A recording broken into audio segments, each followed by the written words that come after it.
Hey guys, CryptoDad here. Thanks for joining me tonight on the Saturday night live stream live from Michigan, where you can throw out questions and I'll do my best to get them answered. We'll talk about Bitcoin. We'll talk about the news. We'll talk about altcoins.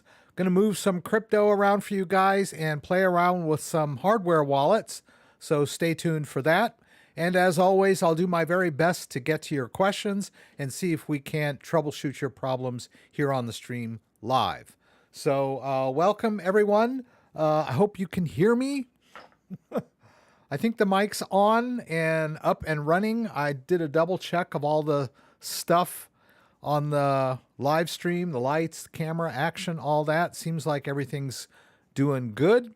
It's been not a very eventful week. We had a little bit of a scare yesterday when the SEC put out some kind of notice that all of the ETF applications were inadequate, but that turned out to be kind of a momentary thing. We will talk about that tonight.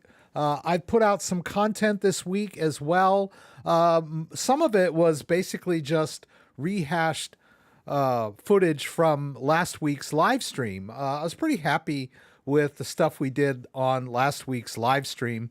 And if you remember, I went ahead and upgraded my firmware to the latest version, 2.2.1, on my Legend Nano X. And I thought that would make a pretty good standalone video. And it's generated a lot of comments and controversy and opinions, shall we say. So we'll talk about Ledger tonight. I want to kind of do a little dive into that because that issue brings out a lot of problems and technical issues in the cryptocurrency space and in the hardware wallet space. And so we'll talk about that, but we'll get to the news. Once again, I'd like to thank everybody that's here tonight. I think I'm doing that for the first time, right? Let's go over here. Oh, if you're new to the stream, I've got some stuff that we're going to discuss tonight and some ways to get a hold of me. If you want to shoot me an email, feel free. I've got my email address there. Try to be clear and concise, and I will do my best to help you with any of your issues. I don't do coin evaluations or advice on finances and investing. But if you've got a technical issue that involves a wallet or a transfer or something of that nature, I'd be more than happy to help. I've got the news stories here that we're going to talk about tonight linked in case you want to check those out in more detail. Got some affiliate links down here. I've got the Engrave Combo and the Engrave Zero, the Ledger Nano X and the Trezor Model T. And right now, those are my favorite wallets, hardware-wise. There are some other ones too, which we can talk about if you have questions. And then I've got some cryptocurrency exchanges that you might be interested in. And so let's jump into the news. Oh my gosh, my browser's way over there. I got the... Okay, so I don't know what I'm looking at here. It looks like some news. Okay. Yeah, let's get this here. Been playing around with Stable Diffusion, if you haven't guessed yet. Let's see, that thumbnail that I did is from Stable Diffusion, pardon me. And I'll just open it up for you guys here. Stable Diffusion is an open source image generator that is AI and can do some really amazing stuff. And so this particular picture of me is not a real picture. Doggone it. What am I trying to do here? Yeah. Let's get this out of the way here. All right. And I wanted to show you some of the other ones. I'll bore you with the details here if I can find them. Okay. Whoops. Oh, come on, Rex. What are you doing? Oh, okay. Here it is. Okay, so we got that one. I've got this one that I did. These are AI generated images. There's this one. That's me as a pirate. And then this is me in an old photo. A little bit of distortion on that one. But a lot of fun playing around with this and generating images. I guess I have this other one too that has some distortion in there, but not bad. So kind of cool stuff. Been playing around with that this week. So I don't take very good pictures. I don't have 4K. I don't have a 4K complexion. So I kind of need stylized versions of myself on my thumbnail. That was my decision. Anyway, thank you everyone for being here tonight. Kenny, thank you again for the news. As always, I threw some of your stories in the news tonight. Amsterdam, Holland, thank you for being here. I don't know why you would want to store Luna in anything, but Kepler supported Luna Classic for a while, and then they stopped supporting it. They might still support it. Actually, I think I have a little bit in one of my wallets, if I can find it here. Yeah, there's some Luna Classic in this Kepler wallet. And I guess, I'm not sure how you enable it. This is the 2.0 version that someone pointed out. I'm not really sure how I don't see how to switch between. Well, I guess like all of the chains are like included now. You used to have like up here at the top, you could switch between the Cosmos chain and the Osmosis chain and the secret chain. But now I think you just see all of the chains in one interface now. And how you add a coin, I'll have to play around with that. I don't even see it. Maybe down at the bottom here. Yeah, we'll have to play around with that. But we can't get into the weeds too soon. Hongfeng Zhang, thank you for being here. Kevin Tan, thank you for being here. How do you move HBAR into a Ledger device? You open a Ledger on your Ledger Live. You open an HBAR account. You get the address, and then you use that address when you transfer from wherever you're transferring it from. So basically, let's see. We got this over here. You go over to the side here where it says accounts. You say add account. You add HBAR. All right, there's HBAR. You add it. I don't have the device attached, but I have an HBAR account here already. It's a kind of a weird crypto. I think Ledger Live will only allow you to create one account, even after you've made some transfers. So it's just kind of a funky thing. And when we hit receive, we get this kind of funk. Is it going to let me do this or not? What's it doing? That's weird.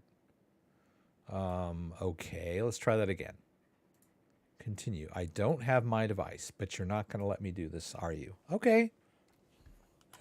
It's going to give me a hard time. Okay. Anyway, I'll do it later, but the address is kind of funky. It's like a 0.00 something something, and you go over to your exchange, you do a withdraw, and you give it the address.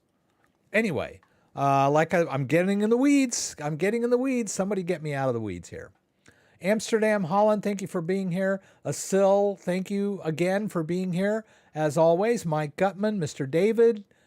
Let's see, we got G. Graham is here. Thank you for being here tonight. Shasta, California. Cool. Ira Bliss, thank you. Had to cut out, but I will check back with you soon. Thank you for being here. Love the dead stuff. Always a fan. Love you, Dad. Or Dad. Dead stuff. I don't know. Crypto Daddy, how far we've come since lockdown? Yes, good. Good. Andreas Albert, if I withdraw ERC20 tokens via the BNB chain and Binance would go out of business, are these tokens lost then? The BNB chain was sort of created, incubated, sponsored, semi-owned by the Binance, the company, but it is a standalone blockchain, and Binance claims that it's completely independent, has its own team. It's just like any other blockchain. It has a team of developers. They're not, most blockchains aren't really what you would call businesses.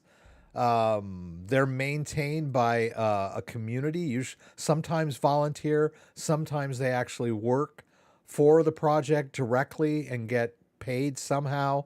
But in answer to your question, if Binance goes out of business, the BNB chain will still exist. Whether people will continue to work on it is another question, but the chain will still be there. It's not going to just magically disappear the day Binance goes out of business. And that's kind of a long shot anyway. But I get your concern. If you're not comfortable with a blockchain and you think that it's going to be a problem, then I would suggest then following your instincts and moving those assets somewhere else. Like, cash out of BNB and buy some ETH or some Bitcoin or some other coin, or cash out to your bank, whatever. If you're not comfortable holding an asset and you think that, you don't have confidence in it long term, then, get out of it. That would be my advice. But it's not, the BNB chain can conceivably continue as long as it needs to, even without Binance. Right. Joseph Tarbuck, the contract address in Coinbase for HBAR is funky. You have to transfer less than all holdings for it to work.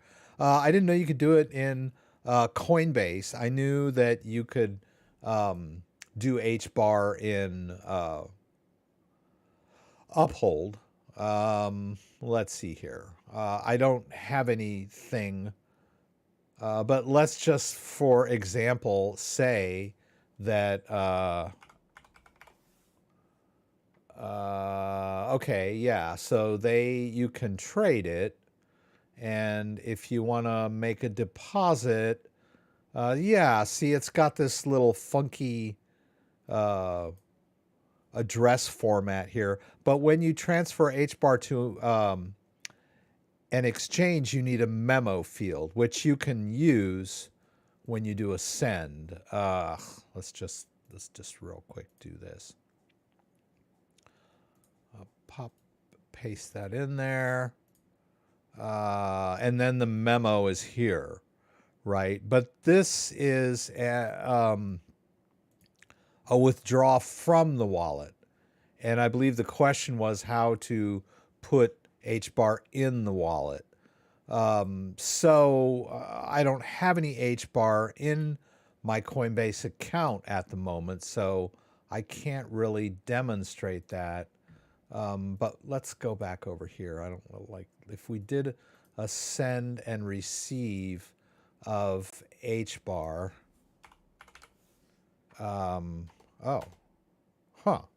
Maybe you can't. Oh, I don't know. That's weird how it doesn't seem to be there. Okay. Maybe it's because I don't have any in the account. Hedra? Or maybe you can't mess with it in the regular, right? It has to be. So I would need some in my account in order to do a send. They don't have a search in this. I'm not that big of a fan of this. But anyway, I said, I'm getting in the weeds. But generally, I would assume that they're gonna say, where do you want to send it? And you paste in your HBAR address, which I can't seem to get open here unless I take out my device. See, that's another weird thing about HBAR. Every other, every other crypto will allow you to generate a receiving address without having the device attached. But for some reason, HBAR just won't let me do it. I don't know why. I see. Now I'm just going off the rails here. Let's try again. Just take it slow. All right, okay, I'm in. All right, so this time we'll let it do its thing. It wants me to open the HBAR app. Okay, there's the address. That's how you do it. You don't need the memo when you're sending to your own wallet, right? Yeah, I'm in the HBAR app at the moment, right? So you just grab this address, copy it into your clipboard, go over to, say, something like this, which they're going to give me a hard time getting in. They're always kind of I really bag a lot on Uphold in the live stream, don't I, Scott? Scott likes Uphold. Okay. Let's see. I guess it's really, what you're used to. So if I wanted to do HBAR, and it won't let me do it because I don't have any. Okay. Okay. So, okay, let's just say done, right? What happened? Let's say I wanted HBAR. Okay, here we go. HBAR Crypto Network. All right. And then the source, let's say we'll just do this, right? Because you could actually trade. Let me turn this camera off. Uphold will allow you to convert cryptos on the fly, right? So then, okay, the amount, all right, max, okay. Yeah, see, that's the thing. I don't need the memo when I'm withdrawing to my own wallet. And someone told me that Uphold is forcing them. No, it doesn't force you. It just tells you you might need one, right? So that's from Uphold. And then I would just confirm that, right? I use the address from my ledger, right? This one, that's my address. And I just put that in as the destination address, wherever it went. Oh, here, right here. It's not rocket science. All right, let's jump into the news. Thank you for being here again, everybody. The biggest news of the week were Bitcoin tumbles on report of SEC saying spot BTC ETF filings inadequate. Spot Bitcoin ETF applications from BlackRock and Fidelity, among others, had helped drive Bitcoin higher over the last few weeks. So they came out with something. The U.S. Securities said, okay, I don't know how they said it, reported by the Wall Street Journal, Bitcoin ETFs are inadequate, citing closest sources close to the matter. Sounds like one of those engineered leaks to me, if you ask me. The news sent Bitcoin plunging by $1,000, which isn't a lot. 3%, that's nothing, in the world of Bitcoin. According to the story, the SEC has informed NASDAQ and CBOE, the exchanges that filed the spot ETF paperwork for several asset managers, that the applications aren't sufficiently clear and comprehensive. This is not them denying the applications. This is just them saying, hey, these aren't going to fly unless we get more information. So I read a different story that somebody was saying, oh, well, this is not a bad thing. This could be the silver lining here is that they're just bleh, they just need more information. And I don't believe BlackRock was included. I think their beef was that several of the other applications that had refiled had not given them who the custodian was. As BlackRock did, BlackRock said that Coinbase would be the custodian, pardon me, be the custodian of their Bitcoin. And then they also had some sort of like agreement to share data or something that made it more transparent.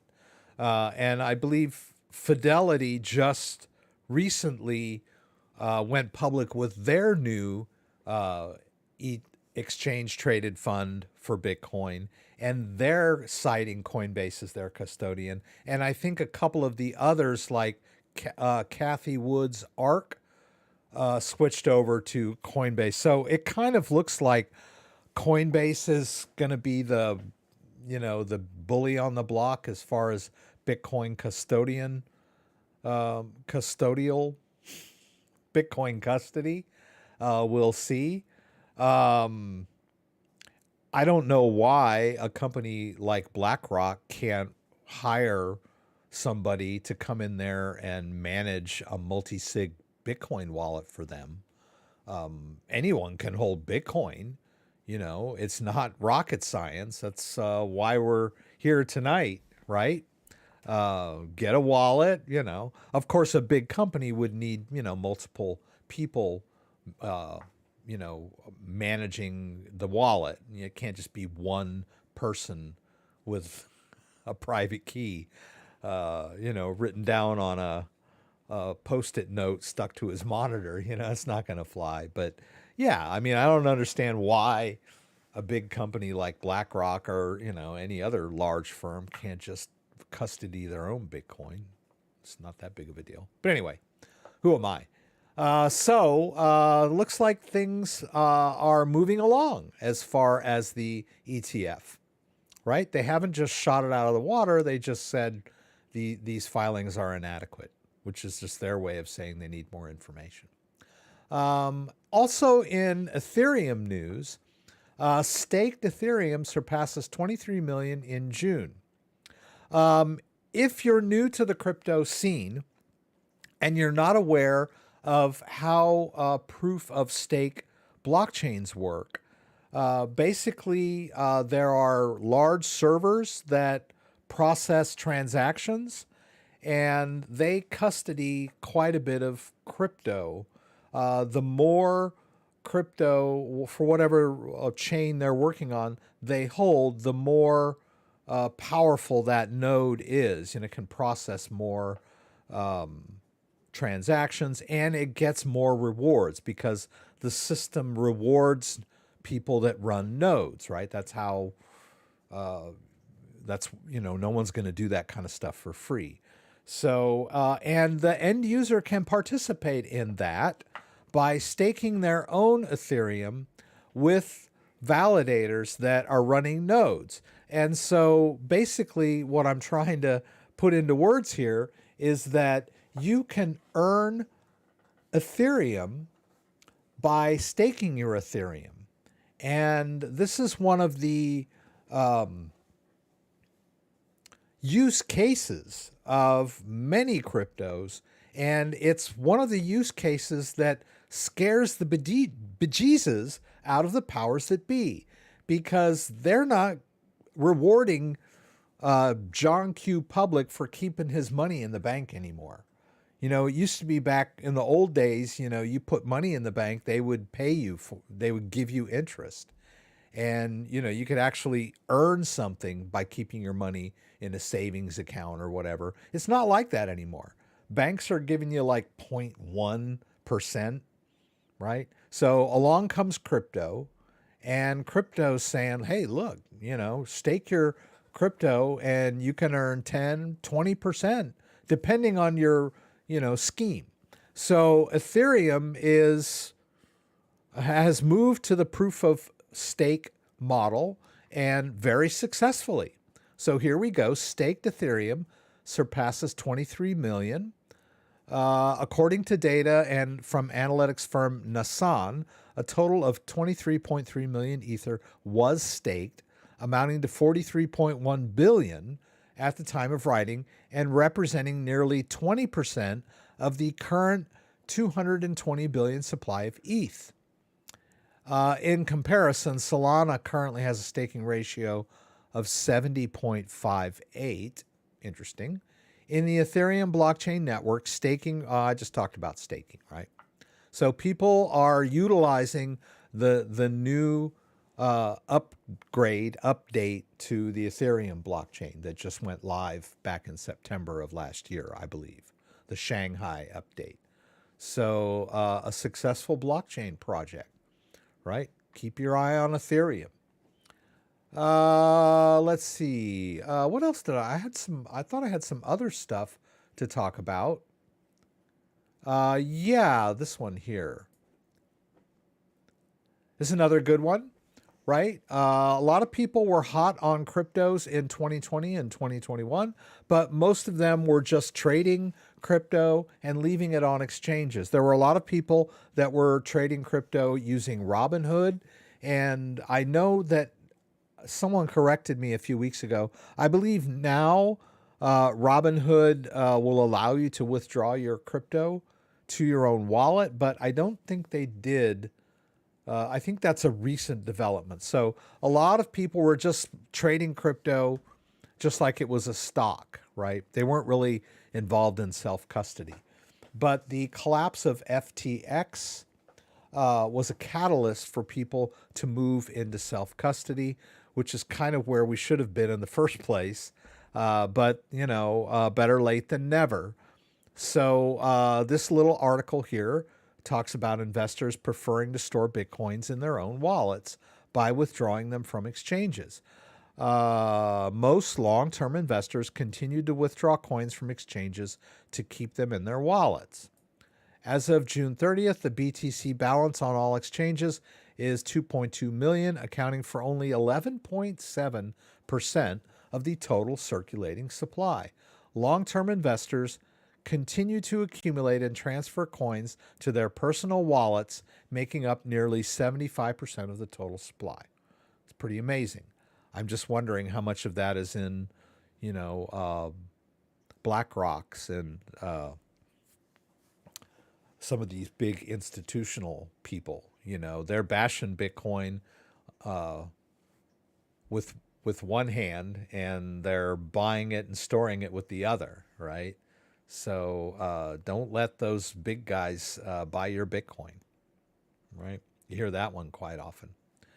Let me catch up with the stream a little bit because I've got some stories about Ledger. As I mentioned, I did I put out some content this week, and I don't know if I did that Engrave before or after Saturday's live stream. Last week was the 24th. Okay. Yeah. So yeah, I did this how to cash out from Engrave. Actually, I took footage from the live stream for that. All three of these, I took footage from the live stream. But I found out something. When I download my videos directly using YouTube, they only download, and I do my live streams in 4K. When I downloaded my live stream using YouTube's interface, like right here, I can just go download, right? I can download to my computer.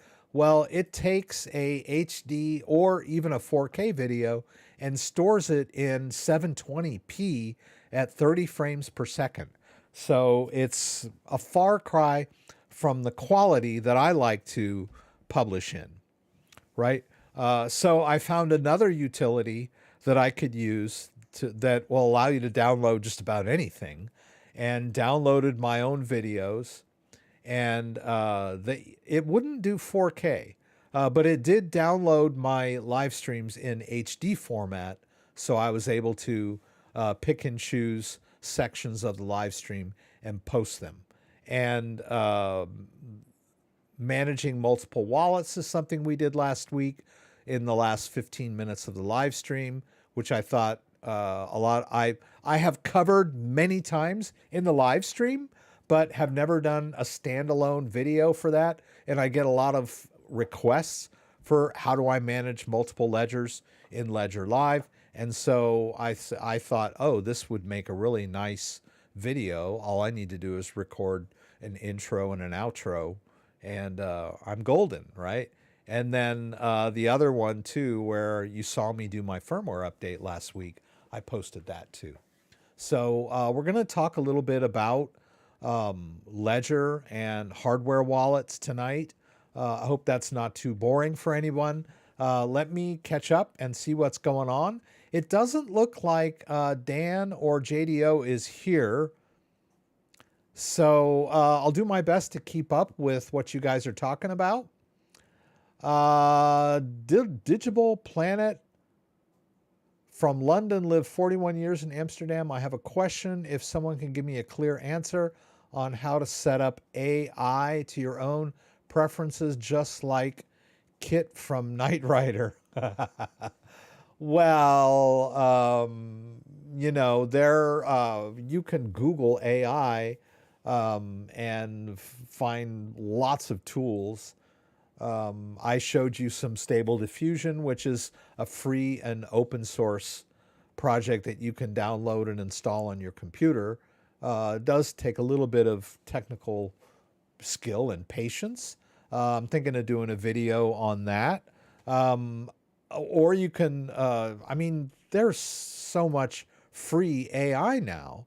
Bard is Google's version of ChatGTP, and it can search the internet, and it's free. So just go to their page, right? Just like Google Bard.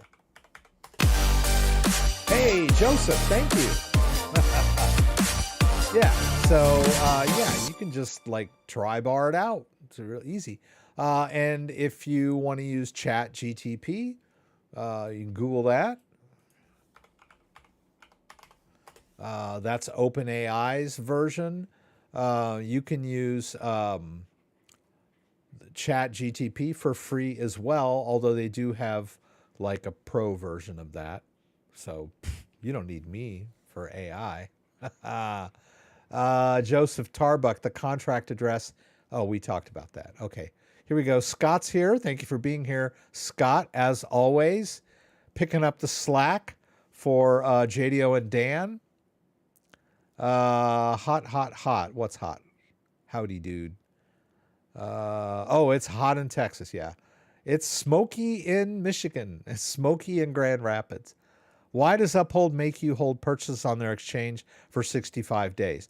They used to do that all the time, which I just couldn't understand. That's just crazy. I can understand 3 to 5 business days. And I believe they have moved to that model now, although in some cases they may still have their 65-day, whatever you call it, process, or I lose words sometimes. Policy, thank you. But that's why I hated to use Uphold, because I like to buy and immediately withdraw. And they were like, oh, you got to wait 65 days or whatever. Well, now it's not that long. Now it's like 4 or 5 days, maybe 6. And the reason that is it's because of the nature of crypto. Think of yourself as a company, and you're selling cryptocurrency. Cryptocurrency transfers are irreversible. So if someone comes to me with a credit card and buys Bitcoin from me, and then he withdraws the Bitcoin to his own wallet, and then he calls his bank and says, I changed my mind, or I got frauded, or whatever, then I've lost my payment and I've lost the Bitcoin. I can't get the Bitcoin back. It's an irreversible transaction. I could sue them, but it's not easy to get Bitcoin back from someone. Cases could take years or months or years or whatever. And so the reason why cryptocurrency exchanges make you wait is because they're waiting for your bank transfer to clear so that you can't call your bank and cancel charges. That's why they make you wait. Now, why Uphold made people wait 65 days, I would never know. They were the only crypto exchange with that bizarre of a policy. Let's see. Here we go. I think Fidelity is the first to refile after this week. Yes, I believe so. And I also believe that Cathie Wood is first up for the next approval or delay or denial. I think Cathie Wood will be the first deadline to hit, which I believe is the end of July, if I'm not mistaken. I could be wrong. But what happens when the stakeholders of the ETH get out of business or get away with the assets? They're smart contracts. So you're not depositing your assets with validators. You are it's a smart contract. It's built into the code of Ethereum. So you're not trusting your assets with the validators. You are entering into a smart contract on the Ethereum blockchain. And if a node goes out of business, then you, I forget what the word is for it, but you stop staking with them and then you stake somewhere else, right? They're not going to like disappear with your Ethereum because they don't have it. It's in your wallet. You've just enabled the smart contract to give them temporary access. Let's see. Oh, Dan's here. Hey, JDO's here. Okay. I just didn't see you in the chat. I guess you were waiting for someone to say something off the wall. Now you're a slacker. No, I didn't say you were a slacker. I just didn't see you. That's all. With what we're getting paid, it's amazing we're not here every stream. Yeah. Thank you guys. Thanks for waving. I appreciate it. With the current administration, I don't see any spot ETF getting approved. Why? BTC is anti-dollar and the dollar is pro-government. Yeah, I agree. The only hope we have is the companies like BlackRock that, they're wagging the dog, really. It's the large corporations that really drive the policies of the United States in many ways. Big pharma, big food, big finance, right? And so now we have big finance getting into at least the Bitcoin ETF space.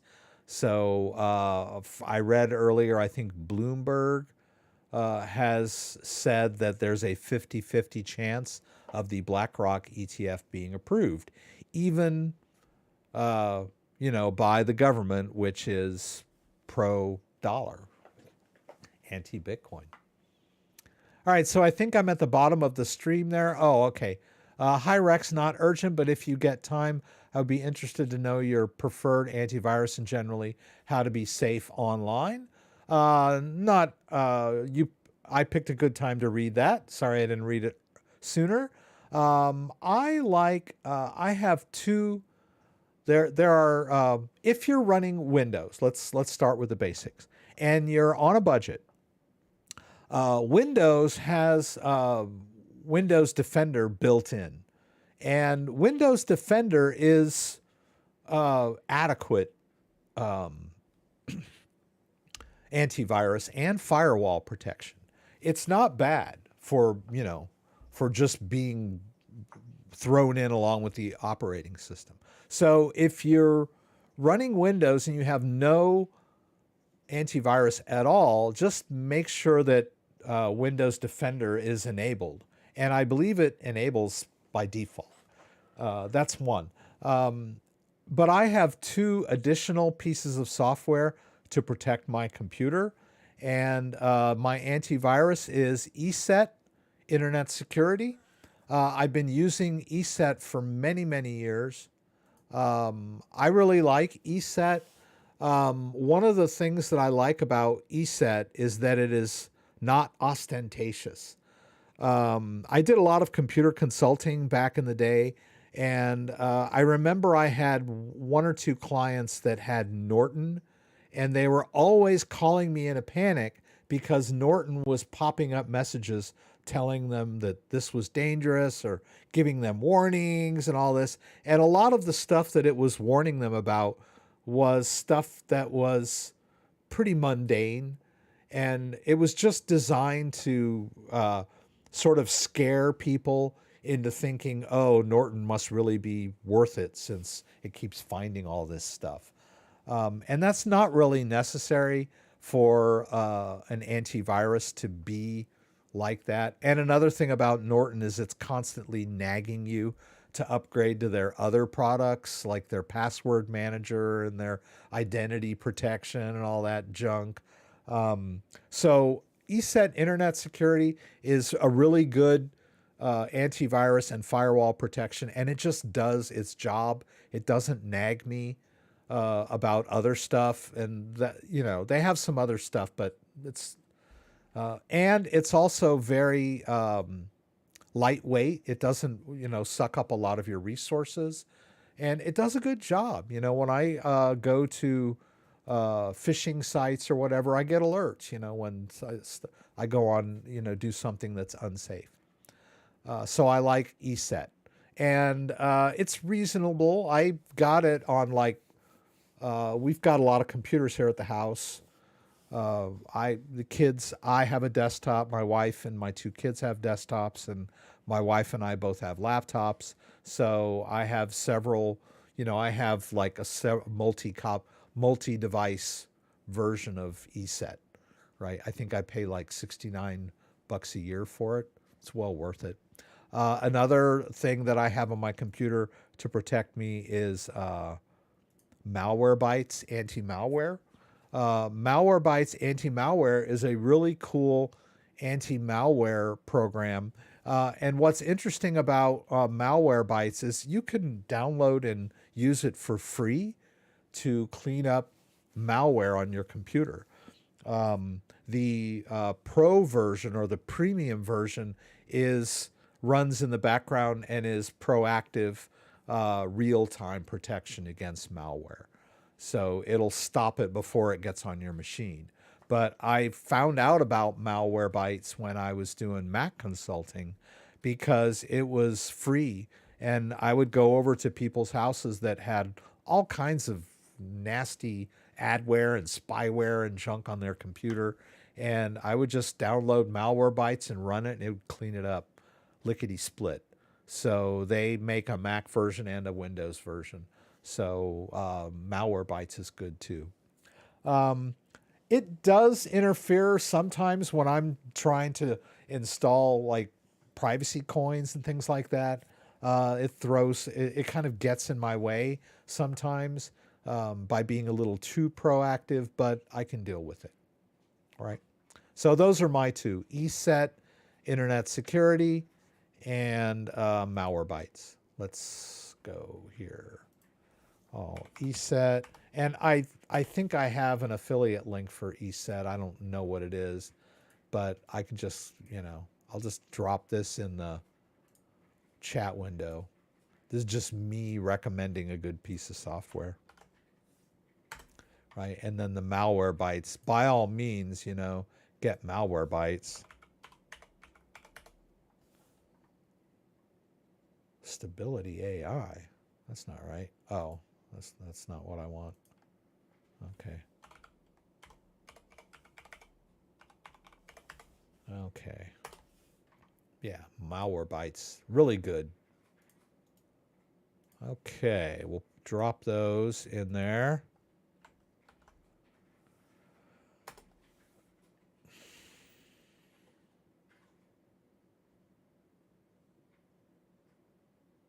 Okay.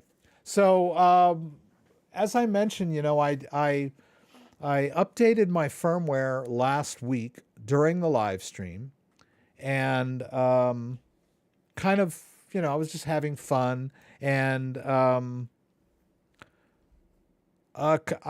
think I in jest, as I updated the firmware, I said something along the lines of, "If all my crypto disappears, I'll admit I was wrong."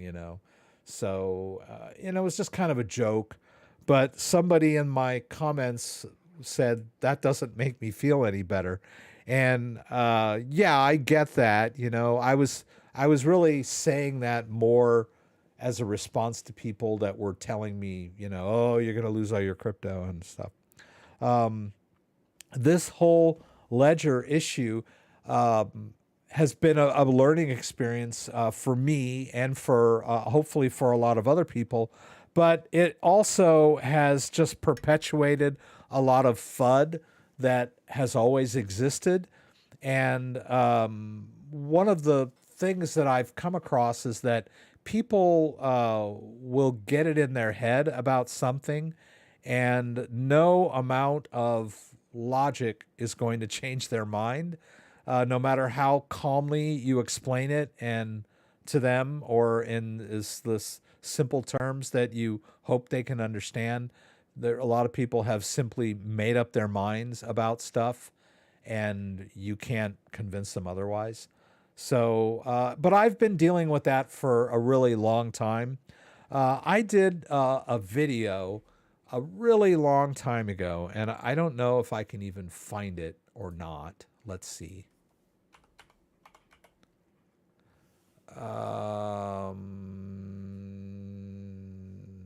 Yeah, here it is right here.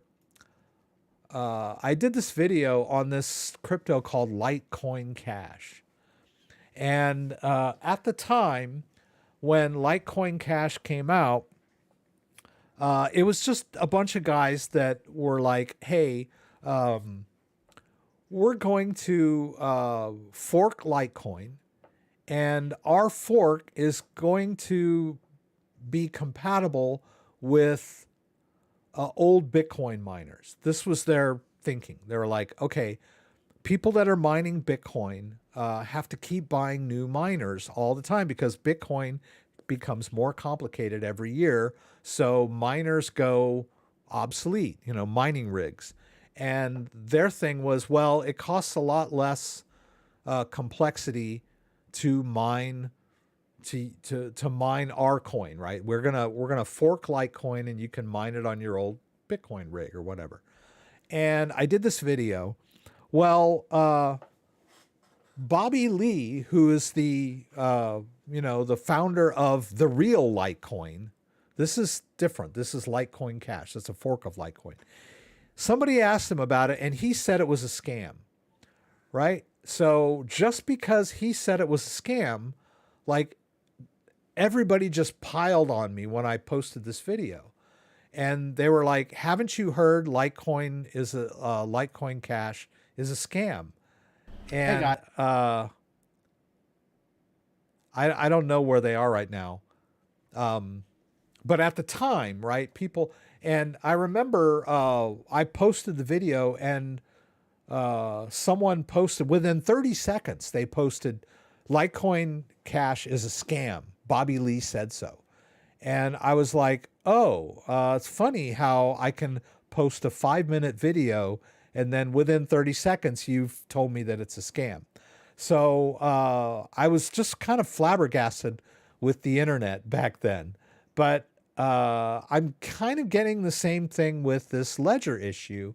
I'll post, I post a 40-minute, well, let's see, I don't know how long it was. Let's see here.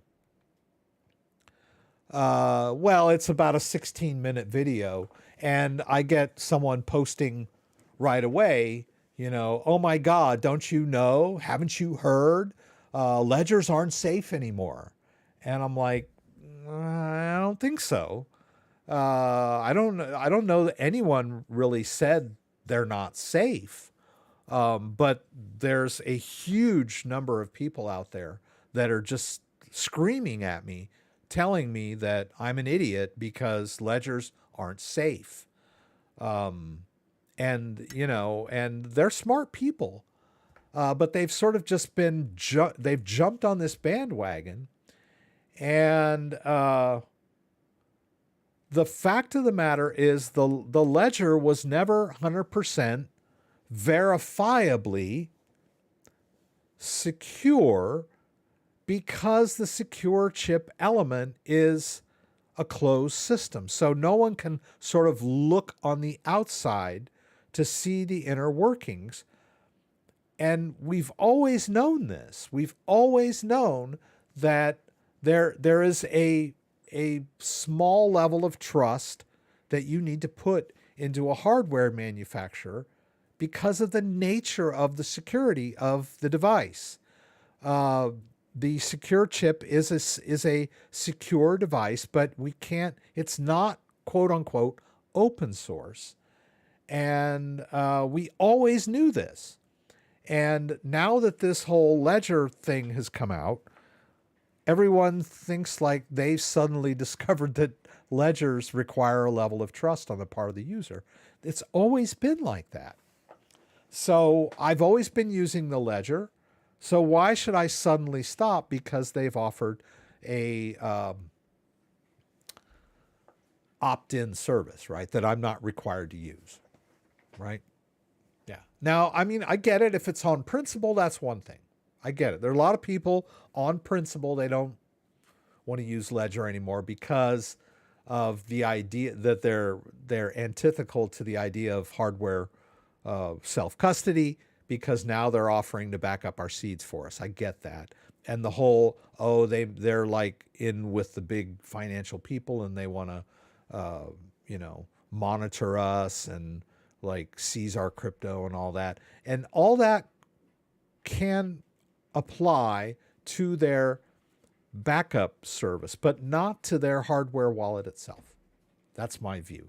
A lot of people disagree with me. But let's go ahead and do these stories. I just want to kind of get some education out there.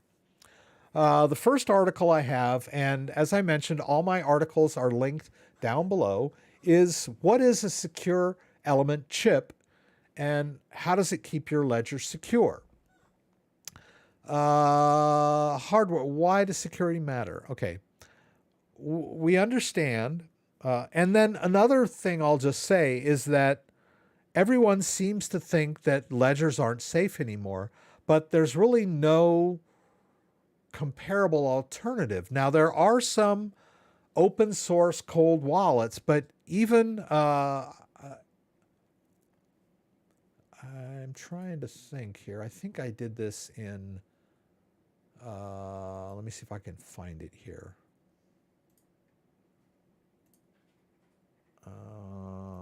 Just give me a second here.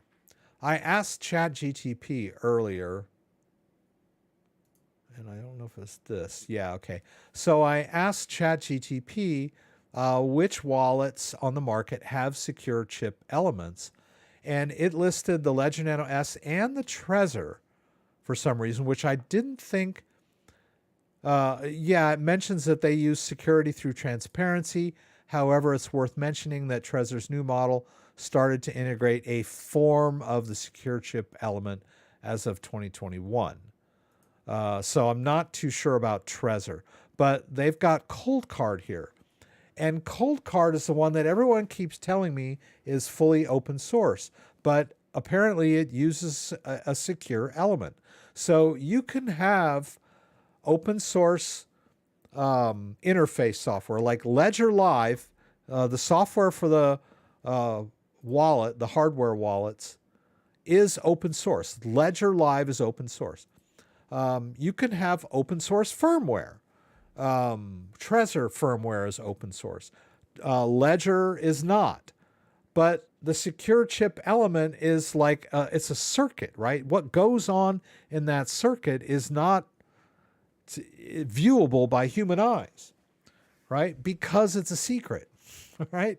So apparently cold cards have secure elements. Correct me if I'm wrong.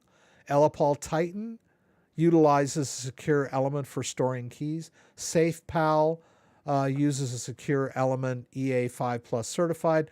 I'm pretty sure Engrave does. So a lot of wallets out there on the market use secure chip elements. It's a special computer chip. It's commonly used in passports, credit cards, and payment systems. In fact, you probably use these chips on multiple devices in any environment where your most sensitive personal data needs to be present, but also completely secure and concealed. So this is a security measure. It's not a weakness. It's a security. You should be going, great, they've got a secure element chip. And they can be tested and certified by third parties, right? Without, you can evaluate anything as a black box. You can evaluate software as a black box. We did that back when I was in computer science. They would talk about the black box, which is, okay, you got this code running and you put something in and something comes out. You can judge that black box code by whether it does what you expect it to do consistently, right? So we can put that, we do that with a lot of stuff, right? I don't know how my refrigerator works, but I know it's cold. When I put stuff in there, it stays cold. Okay, so what sort of attacks could my ledger device face, right? There are several types of attacks which a secure element provides protection against, where regular chips would be unreliable or ineffective. There's a Shazam for power consumption, where an attacker could evaluate the power signature of the device and somehow crack your PIN and gain access. Secure chip elements protect against those sort of attacks. Fault attacks, applying changes to the circuit while running. A secure element has built-in countermeasures to prevent these types of attacks from succeeding.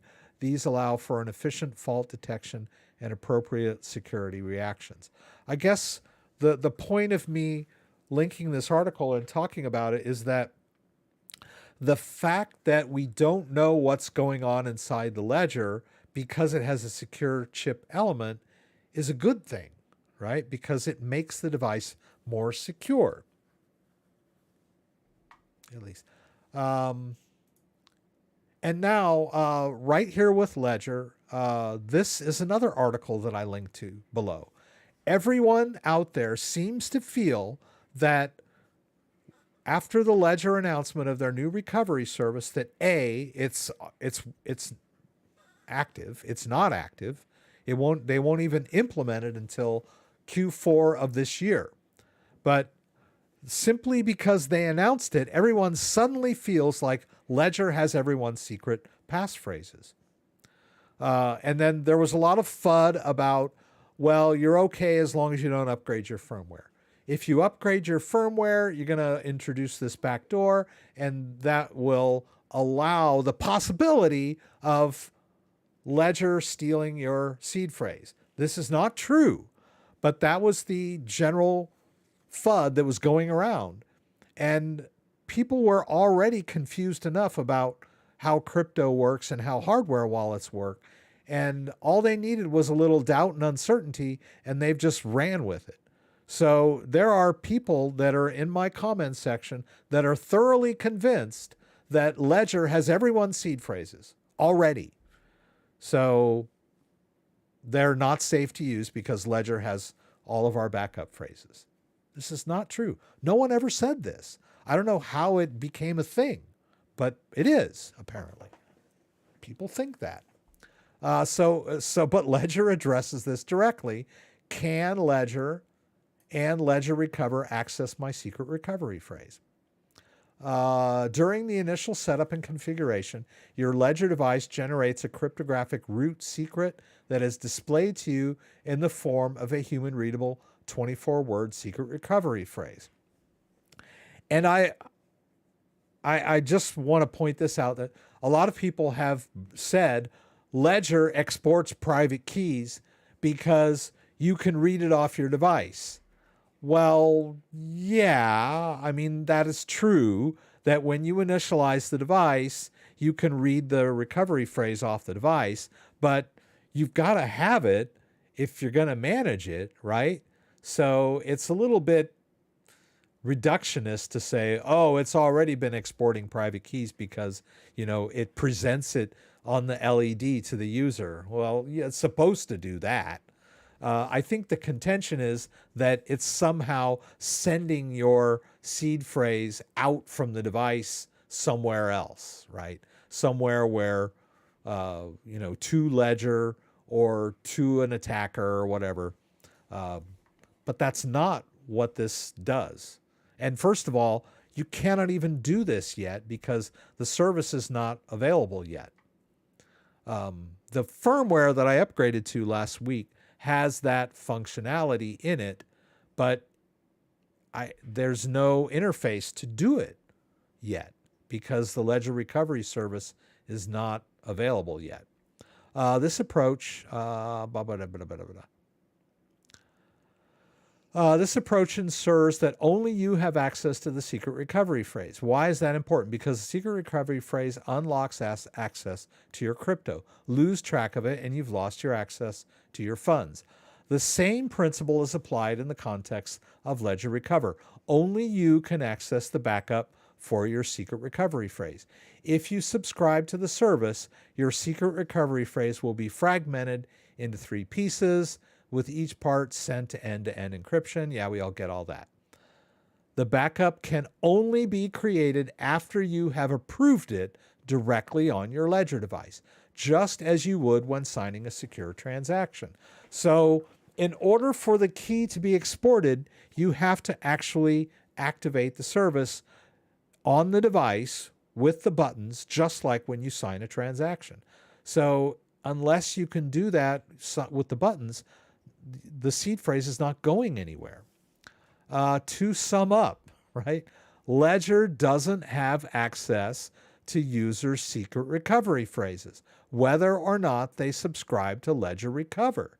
The OS update runs on the secure element.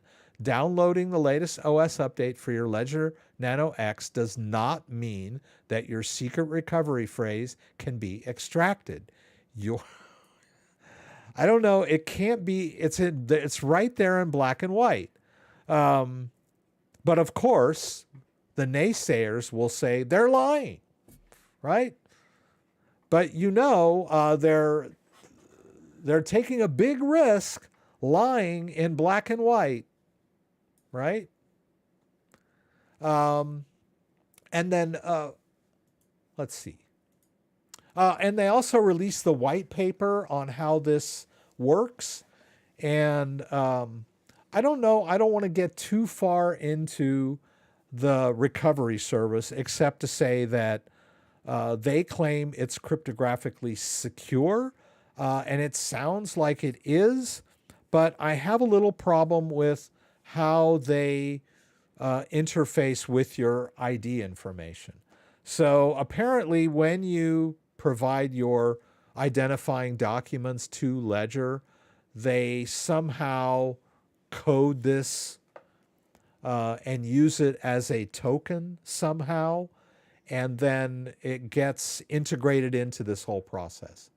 And then when it comes time to recover, that information is part of the scheme, right? So it's not going to do the restore until the target, the end user, verifies themselves again somehow, right? That's the part that I'm like sketchy about. It sounds like they are creating kind of a cryptographic token in this process, but who's to say that someone pretending to be me can't go through all this stuff by showing their ID and all this other stuff that's required. They might do like selfies or have you wave your hand so you're not a deep fake and that kind of stuff. I just don't trust that process. But that's why I won't use the recovery service. But that's really has nothing to do with the fact that the device is safe and secure to use, whether or not you choose to use the recover service. I mean, if you choose to use the recovery service, I believe that your seed phrase is at risk from government seizure, first and foremost. That's just black and white right there. But if you choose not to use their recovery service, it does not, there's no backdoor. They're not stealing your seed phrase.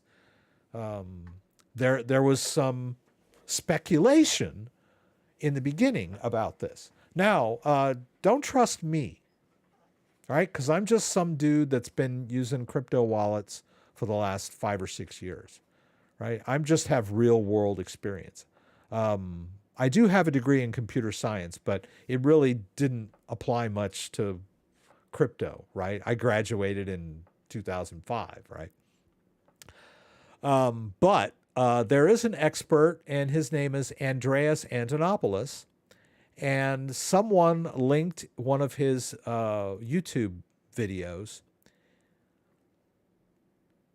in my comment section of that video. And it's a really good YouTube video called Ledger Recover, What the Hell is Happening, with Andreas Antonopoulos and the guy from CAS, I can't think of his name. Both very smart guys. And I watched that, and I'm going to link that here in the live stream. If you want to watch that YouTube video, I would highly recommend it. Very smart guy. And he touches on a lot of the things that I talk about in my live stream.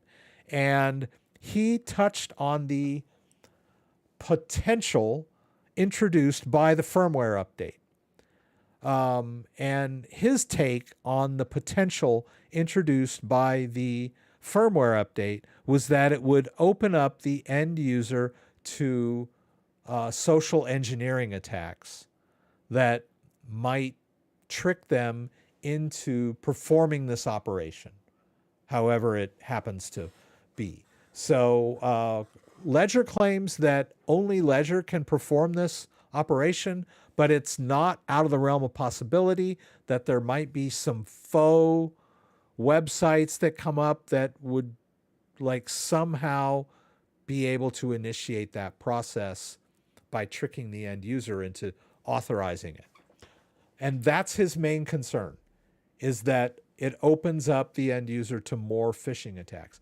But he did not say that he felt that that was a cryptographic vulnerability or a hacking vulnerability by updating or using that firmware, right?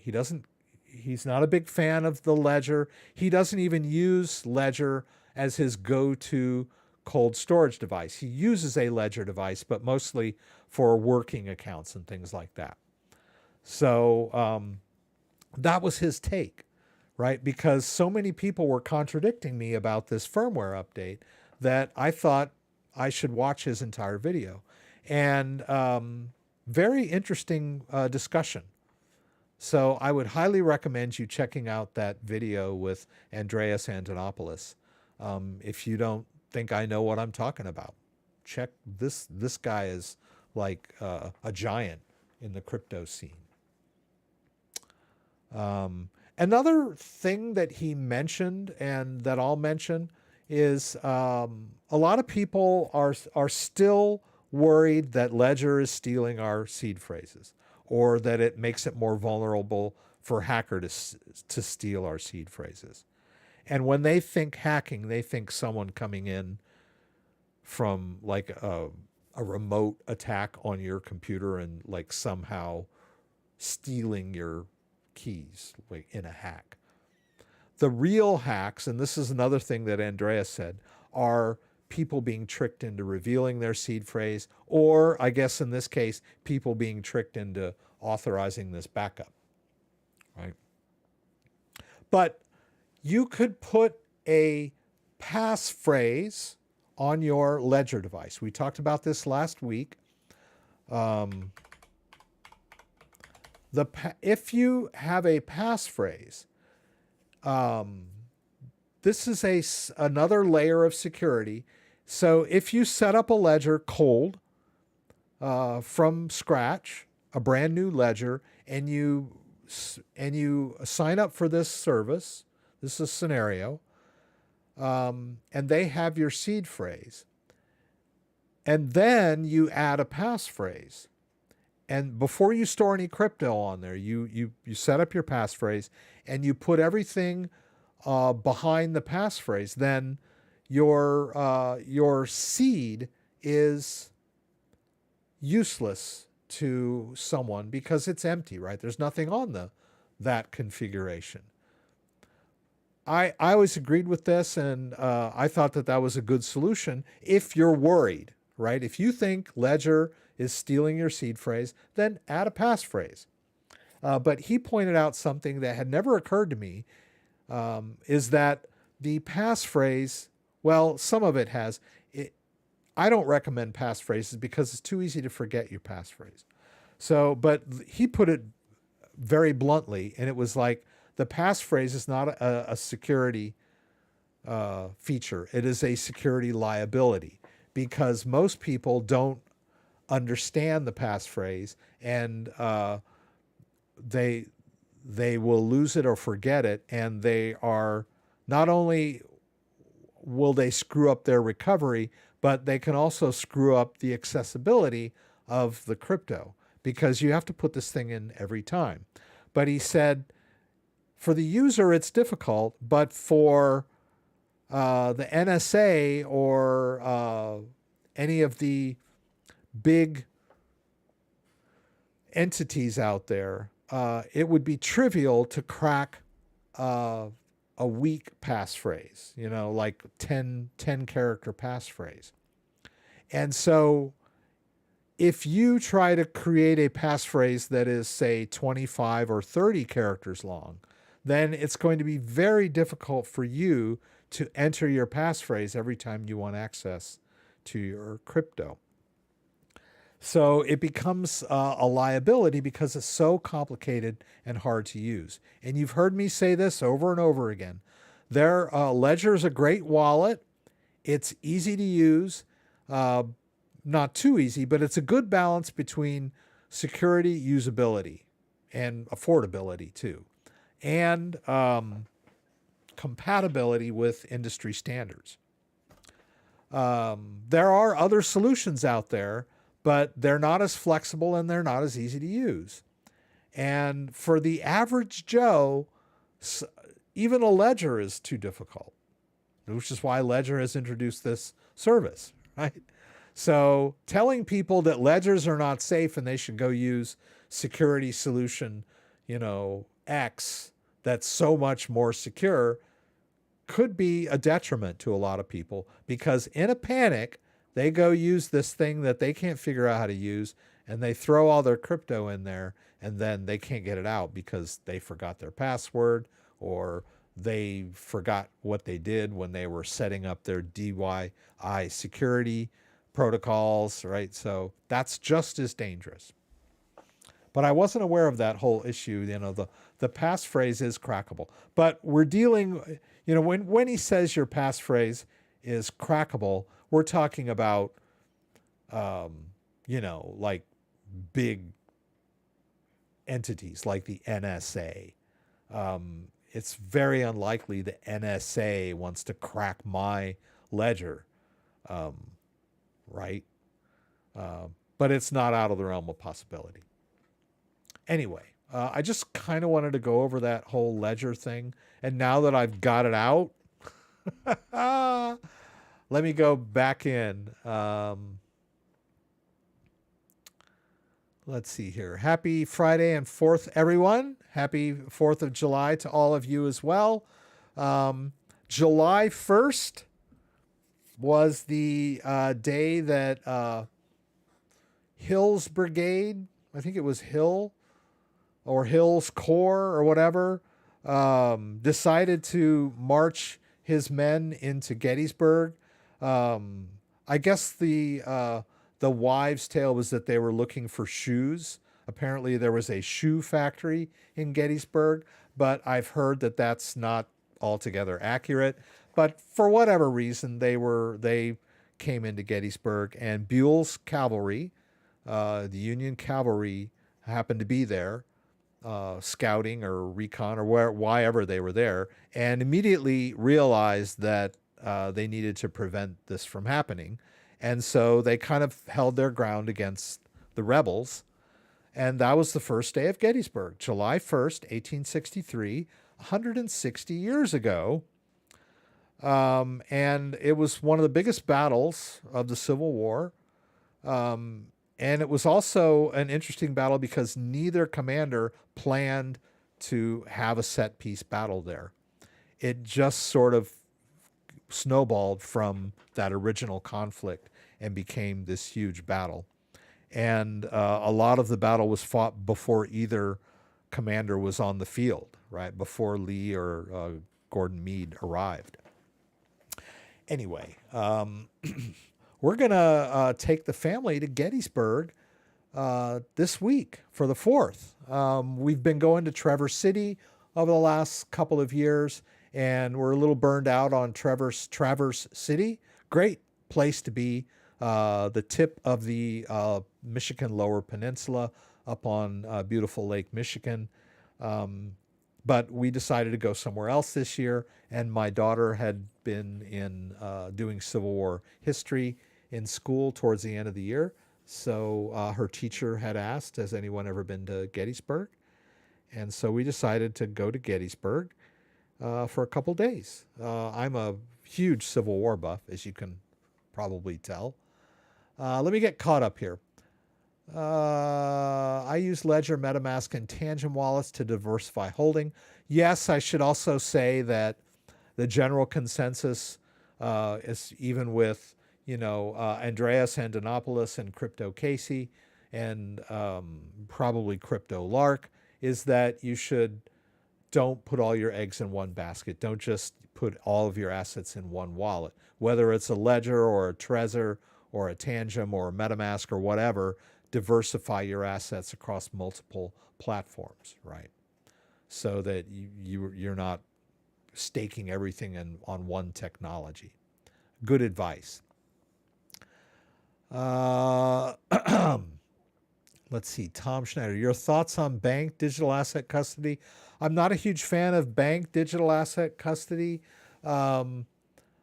I know that when you put your money in a bank, the banking rules allow them to lend most of that money out.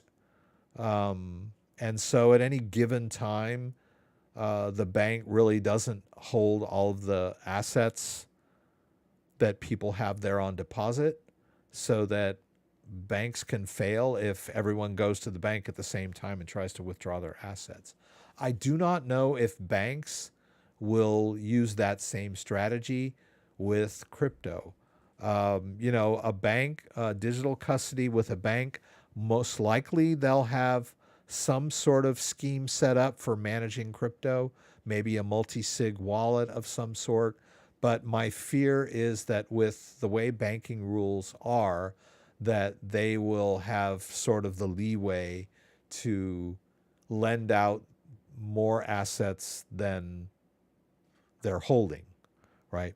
And it might be something along the nature of, we're going to lend some Bitcoin to this big client of ours because he wants to go trade Bitcoin, and we'll guarantee the Bitcoin that we have on deposit from our clients with other assets like our stocks or, our T-bonds or whatever, and then things will just kind of get mixed, into one big pot, right? And, the problem with that is that, if something happens in the bond market or whatever, and they're guaranteeing their Bitcoin holdings, by using their T-bill holdings, and suddenly the T-bill goes down or something like that. And this is what caused the banking crisis earlier this year, is that banks were using T-bills to secure their holdings, and the value of T-bills went way down. And so banks were sort of forced to scramble by selling off some of their T-bills at a loss. And so the same thing could happen with Bitcoin. Like, I don't know what the rules are. I don't even know if the banks know what the rules are yet. if the banks, have it in place that you put the Bitcoin in our Bitcoin wallet and we don't touch it, maybe, but I wouldn't trust a bank to hold my Bitcoin. Now, who's to say that Coinbase and Binance aren't doing this kind of stuff too? Which is why it's better to hold your assets in your own wallet. It's better not to trust the custodial solutions, right? You want to custody your own crypto. Tangem is a great wallet, easy to use. I've done a video on Tangem. The only thing about Tangem is you don't see your private key. They manage it for you. It's a good solution, and they're secure. They use secure chip elements in their cards too. It's easier to use because you don't have to write down your seed phrase. The biggest drawback to Tangem is that if you lose all 3 of your Tangem cards, you've lost access to your crypto. I'm going to paste that Tangem video in there. Let's see here. I'm a little caught up. Playhouse.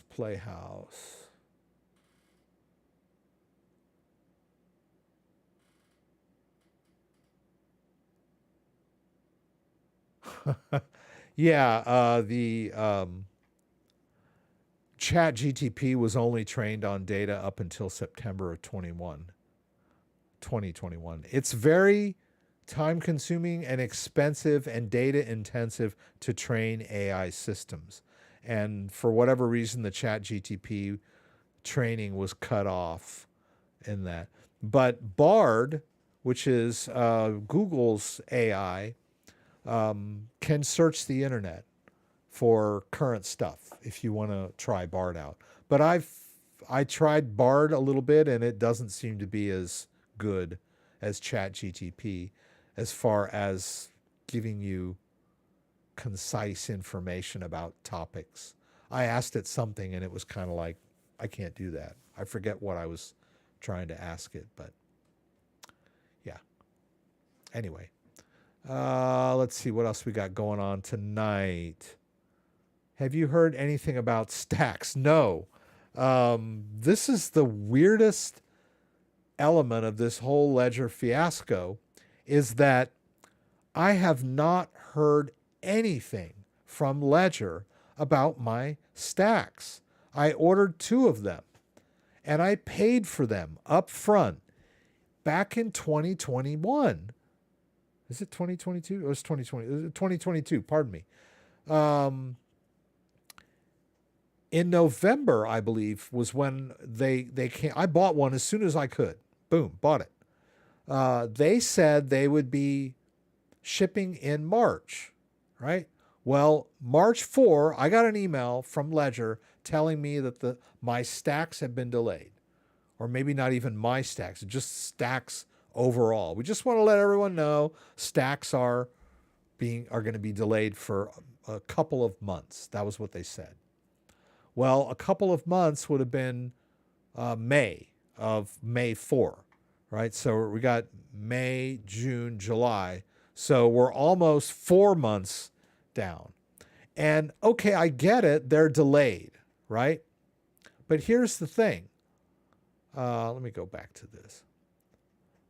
I have not gotten one email from Ledger giving me any kind of update about my stacks. Nothing. They don't have the courtesy to send out even a mass email. Sorry, guys, still working on the stacks. Don't worry. We'll get it out eventually. Nuh-uh, nothing. Dead silence on the part of Ledger. And I get mail from Ledger all the time. I'm an affiliate, so I get like their affiliate emails. I'm one of their customers, so I get all their like customer emails. They have not sent me any information about where the F my stacks is. It's like they forgot about that product. they've been running damage control all this time over this ledger recover feature. And, you know, while we're on the subject of that, why were they, you know, gearing up for this huge launch of this ledger recovery feature when they should have been working to get the stacks out? Seems like they lost focus big time. So, yeah, I have not heard anything about my stacks. I'm just as in the dark as you are.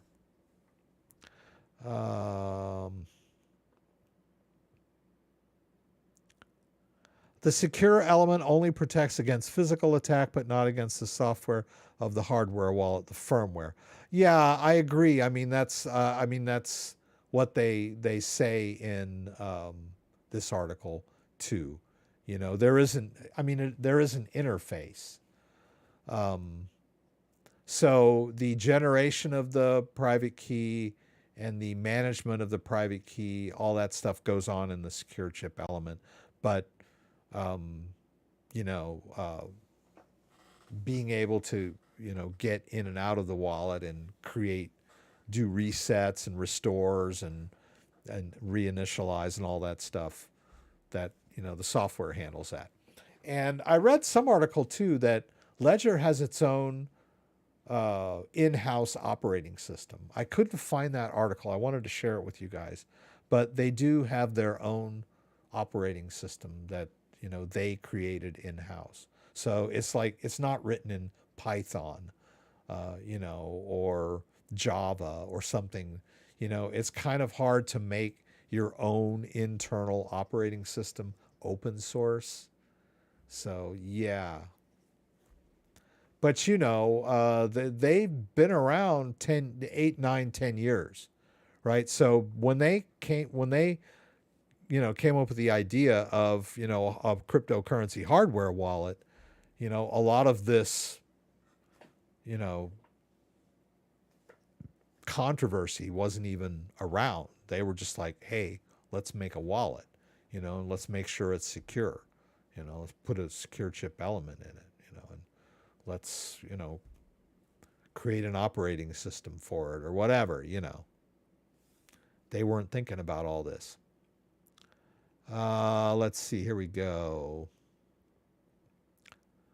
Always an element of trust. Unfortunately, with some crypto like TRX, your only cold wallet will connect to Tronscan is Ledger.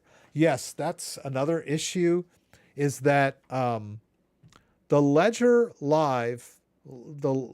has APIs.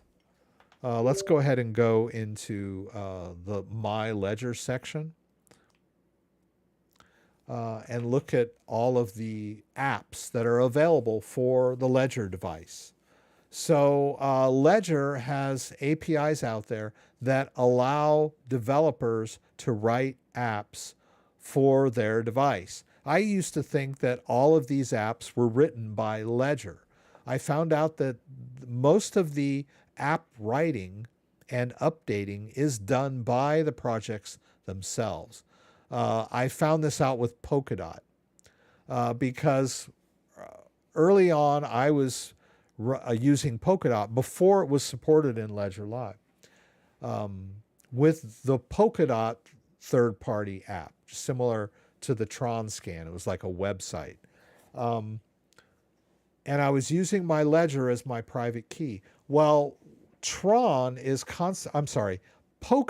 is constantly being improved and updated by their development team. And a lot of times when they upgrade their blockchain to a new version or whatever, their app breaks. And so the app no longer works with their third-party wallet. And I had this problem, and I got in contact with them, and they replied and they said, oh yeah, we're working furiously on updating the Ledger app so that it's compatible with the new version. And sure enough, after a few days, I went to Ledger Live here, and it said, oh, there's a new version of the Polkadot app. And when I ran the update, the wallet worked again. So it just goes to show you that it's not Ledger that's writing all of these apps, it's the developers. Ledger provides the APIs. And this is a very, very popular platform. You can see all of these projects have written apps for the Ledger device, right? You don't see this with Trezor. Trezor only supports like 10 cryptos in their suite. Right now, it can support more on, through MetaMask and stuff, but so can the Ledger. So there are so many developers out there writing apps for the Ledger platform, right? So for me, let's say you've got Polygon, Avalanche, Hedera, VeChain. I mean, let's say you've got like 25 different cryptos that you're using your Ledger to store. You can't just migrate over to a cold card. Cold card is Bitcoin only. You can't just migrate over to a Trezor. Trezor only supports a fraction of these apps. So it's really, it's one of the most compatible platforms out there for crypto projects. So yeah, it sucks that they've decided that they want to manage people's private keys for them. But that's also an issue. And then look here, the Bitcoin core code probably has been updated, and it requires an update. Now, this doesn't require a firmware update. But if you link to that video that I mentioned earlier with Andreas Antonopoulos, they talk quite a bit about the fact, yeah, that's a great video. A lot of people bagged on me for updating my firmware, and they had a really long discussion. Jameson was the other guy. Yeah, both really smart guys. They had a really long discussion about the fact that it is not a viable strategy to simply refuse to update your firmware. Firmware updates incorporate improvements in blockchains. They incorporate security updates. They incorporate feature updates. They incorporate bug fixes. And someone was discussing in that video that I posted about running the firmware update that, they should make it to where, it's impossible, and that you have like this whole separate thing that runs this, and the secure element chip is untouchable and all that. And everybody came back and said, hey, it's Phil, thank you. What that means is that what that user was suggesting basically was a frozen device, a device that cannot be updated, and that would need to be replaced like once a year, or every other year, or whatever the case may be. And that's just not a viable product. Maybe super secure, but no one is going to want to buy a wallet that cannot be updated when things change, right? Our phone gets updated periodically, our computers get updated periodically, and these useful and flexible and powerful hardware wallets need to be updated. And if you don't update your firmware, eventually the device will become unusable. You might be able to limp along for a year or two, but it will eventually become unusable. I don't know if you guys remember, but back in 2020, we had a big issue with people that saw the crypto market taking off, and so they ran into their den and dug out their old Ledger Nano S that had been sitting in a drawer since 2017. Unfortunately, there had been several firmware updates since 2017, and the older Ledger Nano S's could not update to the latest firmware because they were too far behind and they were unusable. And the only solution was for them to buy new devices. And even after 3 years, people were like, oh, I got to buy another device? Yes. All right. That is why we continue to update our firmware, why we need to. So, in the face of this new firmware update that I am thoroughly convinced does not steal your private keys, and then on the other side, not updating your firmware and watching your device become inconvenient to use and eventually unable to be used, I chose to go ahead and run the firmware update. That's just me. Asil, thank you so much for that hot dog. I appreciate it.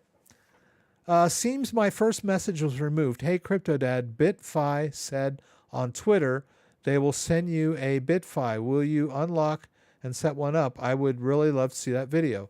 I'm sort of on the fence about BitFi. I was going to contact them.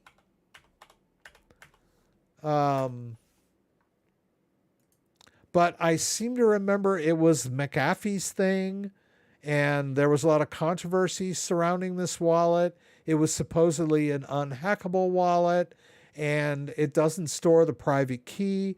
The user remembers it. I still can't wrap my head around how this works. And I was going to ask them to send me one, but the more I read about it, the more I was like, oh, I remember this wallet.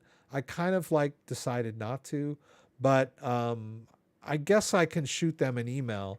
It's a $200 thing. I contacted Cold Card, and they said they were going to send me their one, and they gave me, I don't know if they gave me a code or whatever they did. I went on their site and I ordered the Cold Card, and then down at the bottom it got to shipping, and I was like, I could do like expedited shipping was going to cost me like $20 or $30 or whatever, and then USPS was only going to cost me like $7. So I chose the $7.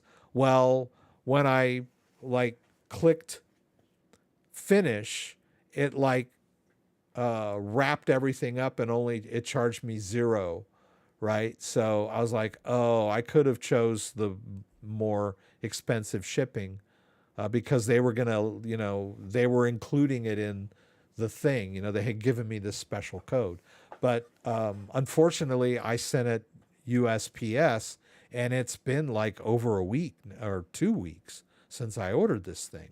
So it says Canada. So I don't know what the holdup is. Maybe I should go back in there and see if I can get some kind of tracking.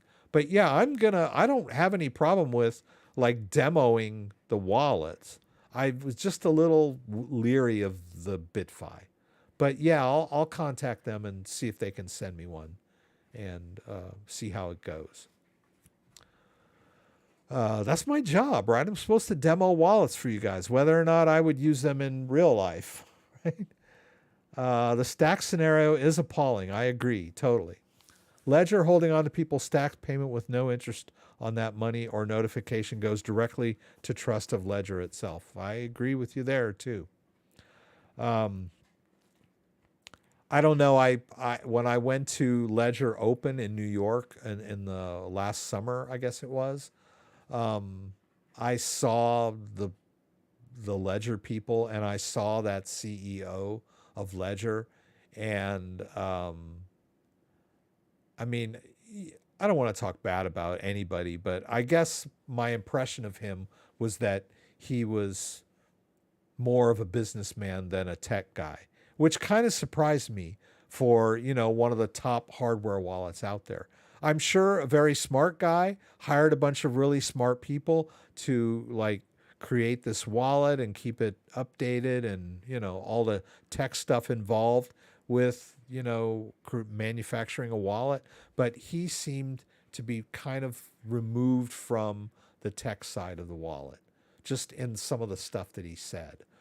And hearing some of the things that he said after the announcement of the Ledger Recover makes me think that he's more interested in, and who wouldn't be? It's hard to fault someone for having good business sense, right?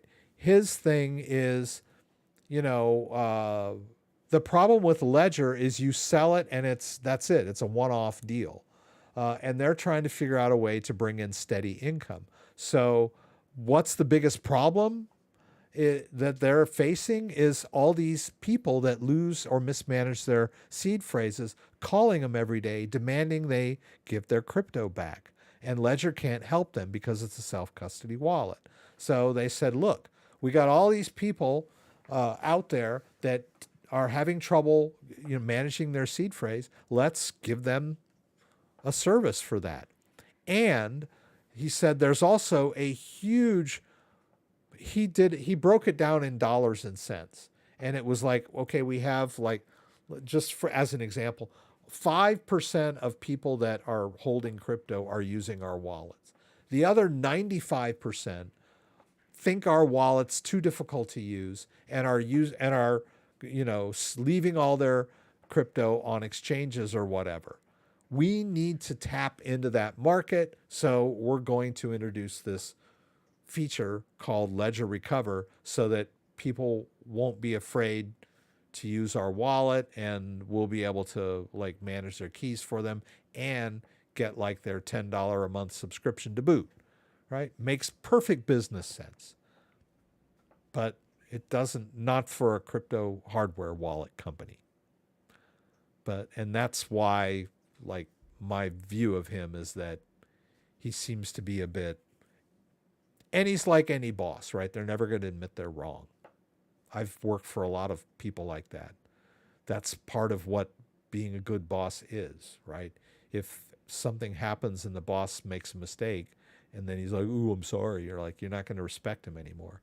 So bosses by default, just don't ever admit they're wrong, right? Even when they are, and you work at a company, I'm sure you've done it. You've worked for a place where everyone knows the boss is wrong. The boss probably knows he's wrong, but he's not going to admit it. And that's just the way things are at that company. So here's another situation. Let's see. John McAfee's Ghost, I think I got to your question about the BitFi. I don't know why that would have been deleted. Seems kind of weird by YouTube, because YouTube lets all kinds of stuff fly under our flags. Let's see. If you can update your Ledger Live without a device plugged in, however, you need to plug in your Nano to update the Nano. Yeah, there was just another. Of course, I already ran it. I should have waited. But there was a new version of the Ledger Live software that came out earlier today or yesterday, I think, that I ran the update. The Ledger Live is now at 2.62.2. But this is the Ledger Live software. You can run this update without touching your device, as Dan is saying. And also, if you're in the My Ledger section, you can run app updates without updating your firmware. Not every app update requires a firmware update. So like right now, there's an update to the Bitcoin firmware. What would really be nice would be if they explained what the updates did on the apps, which they don't. They give you a good explanation of their Ledger Live updates and features and bugs, fixes, and all that. But when they tell you there's an app update, they give you zero information as to why or what improvements you're going to get by running the update. But you need to do those. So basically, you have, for an app update and for a firmware update, you need to have the device attached. So you attach your device. Right? You're at the home screen of the device. You hit update, and then it's going to run the update for the Bitcoin app only. Right? Just the Bitcoin app is being updated here. And for this, you need your device attached, because you'll notice here in a few moments, you'll see there's going to be progress on the screen.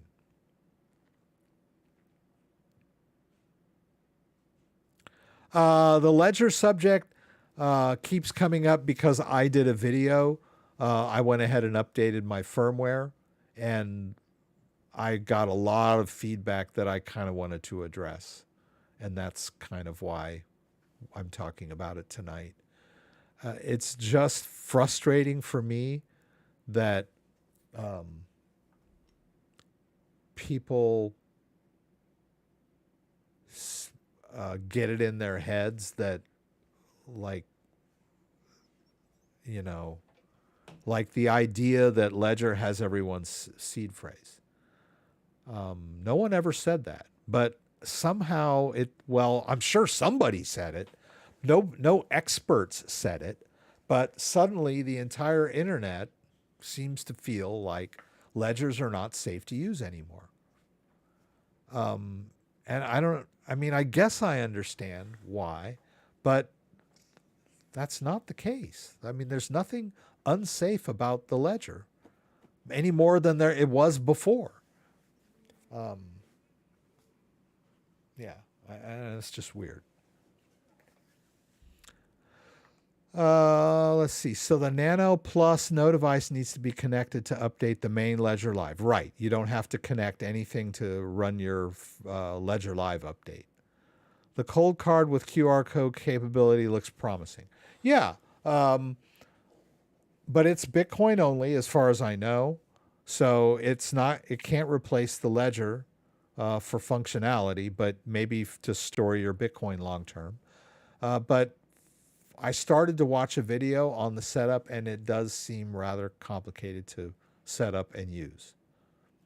So, if Granny can't figure out how to use a ledger, she's not going to be able to figure out how to use the cold card, right?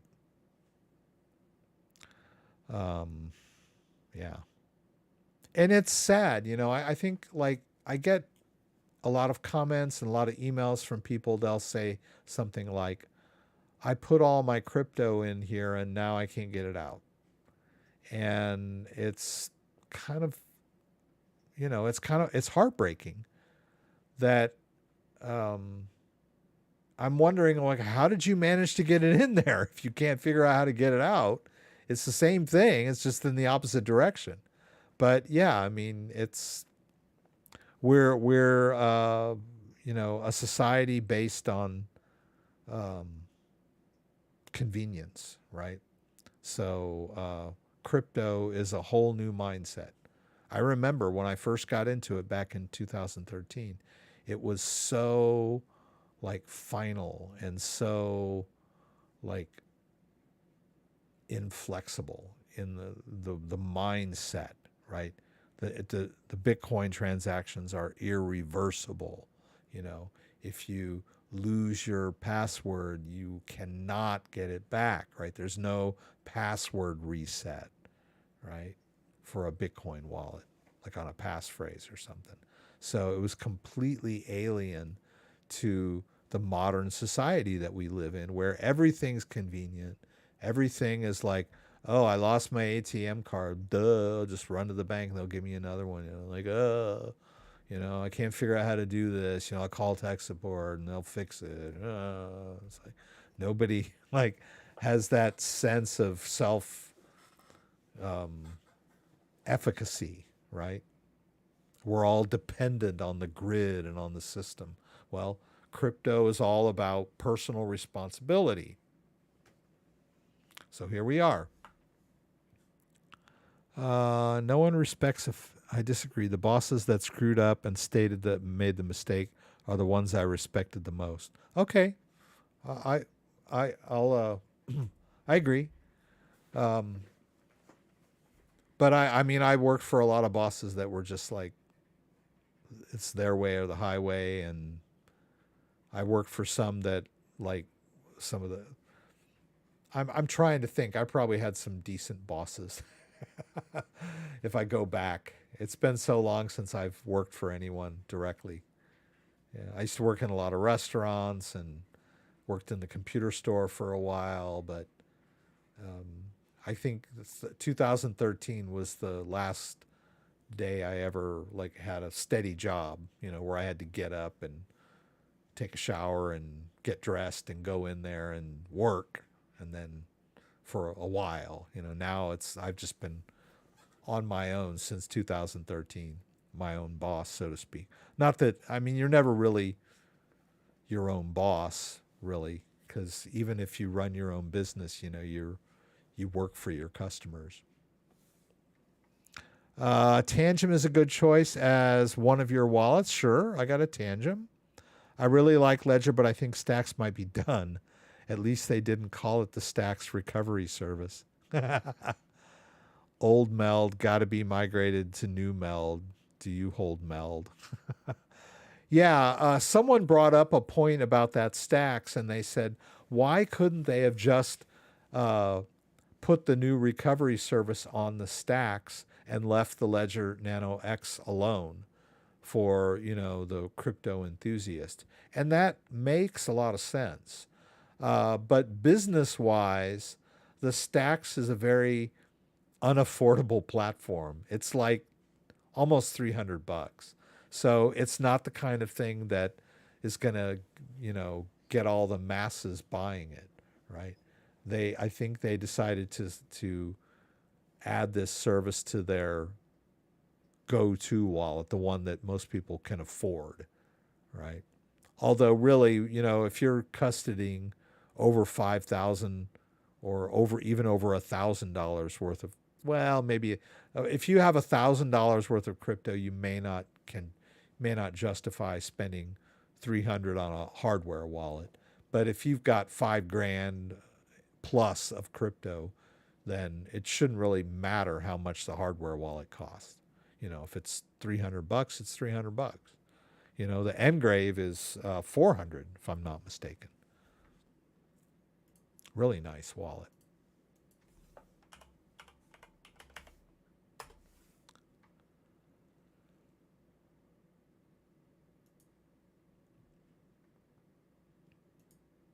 Oh, that's the combo. Yeah, the Engrave is like, well, the standalone Engrave, yeah, it's $500. No, sorry, 400. Yeah, and the graphene tablet is 148. So you get $50 off if you buy the combo.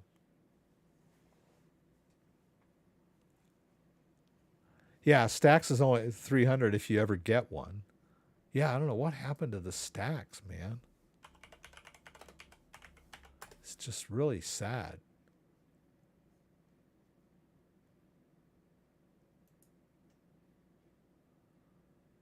Yeah. In stock soon. See, now you can't even order them. All the pre-orders will be delivered in the near future. Sign up to be the first to know as soon as we reopen orders. That's been there since like March, that you can't even order one anymore. So all of the Stacks that are in existence right now are ones that were already ordered back last year.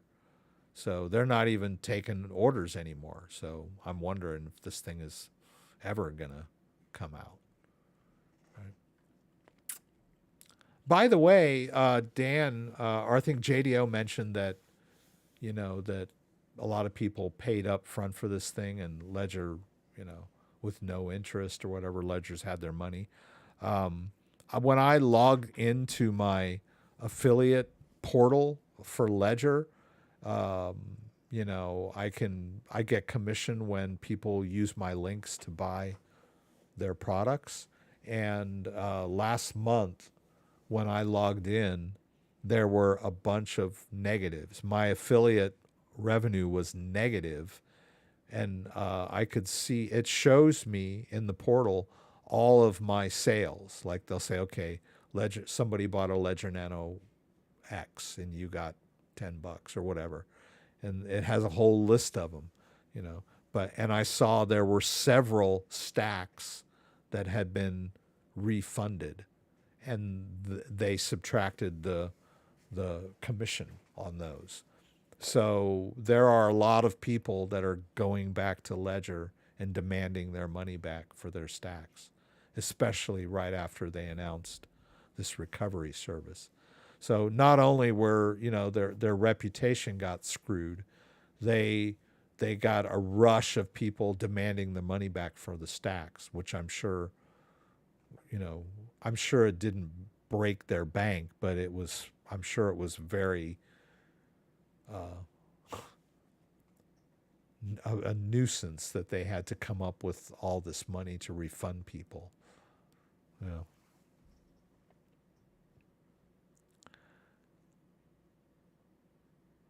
What would you say is the best cold wallet to buy? Well, I'm still in the camp of Ledger because I'm familiar with it. I think it's really easy to use, and it has so much industry support. And it's secure. I mean, it's got a secure chip element. It's never been hacked. As far as I know, they say it's never been hacked. I've heard some white hat hackers were able to do some limited attacks on the device if they had the device in their possession. But as far as remote hacks, it's never happened. At least that's what they say. So it is a secure device. Now, I also like the Trezor T. I think it's a really wonderful device. It's very smooth and elegant. I love their touch screen on the Trezor T. I'm not a huge fan of the Trezor 1, but I love the Trezor T. Unfortunately, it only supports like 10 or 15 cryptos. I wish it had more industry support. It would be a much more flexible device if it did, but it does not. And then there are some other hardware wallets out there, like Keystone Pro and Elipal that now I can't remember the term for it again.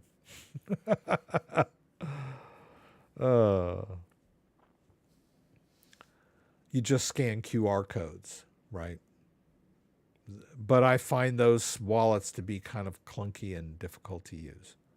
Engrave, more elegant than the other two, because the Keystone and Elipal have like tight screens, a little bit difficult to use. The Engrave has a beautiful touch screen. So that's why the Engrave is so expensive. So air-gapped solutions, right? Hard to use. Not the kind of thing I want my go-to device for day-to-day use. Yeah, there's not a whole bunch of viable hardware wallets on the market, really. I'm going to try out this Cold Card, but that's a Bitcoin only. I'll try out some other stuff when it comes. Ledger was breached back in the day. User info was leaked, post addresses. Yes. Which left end users susceptible to targeted phishing attacks. Yeah, that was the company. That wasn't the device. And the device stayed secure, but a lot of people were tricked by scammers, social engineers that targeted them because they had the information that they got from the Ledger breach of who owned ledgers. Because the information was the email and, so-and-so with this email has a Ledger Nano X. So they would just shoot them an email, say, "Hi, I'm from Ledger. Let me help you." And then they would trick them into revealing their seed phrase. Yeah. But the device is secure. As long as you know how to use it and don't give up your seed phrase. Was your Tangem sent from China before it arrived to you? Should someone be concerned if this is the case? Could the wallet be compromised? I really don't. I'll hearken back to Edward Snowden when they first when Edward Snowden first talked to Glenn Greenwald, and someone said, "Oh, you're running to China or something," he was like, "Well, first of all, China is not our enemy. China is one of our biggest trading partners, and American people and the Chinese people have nothing, or should have nothing, against each other. The U.S. government and the Chinese government don't necessarily get along, but they still trade with each other. So, I mean, everyone feels like, oh, China, they're going to hack our devices and steal our crypto. I think you should be more worried about your own government hacking your devices and stealing your crypto than Chinese. But having said all of that, I don't generally worry too much about the country where the device is made, because, you have to think that the company that makes the device has some autonomy from the government that it lives under. But I may be wrong about that.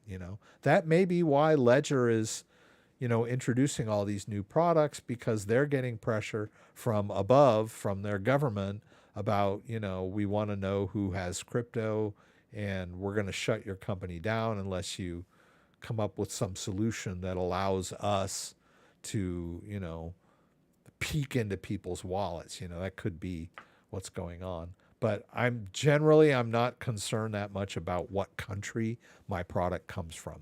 If it's from China, or I think the Trezor is, where is Trezor from? Trezor is an Eastern European.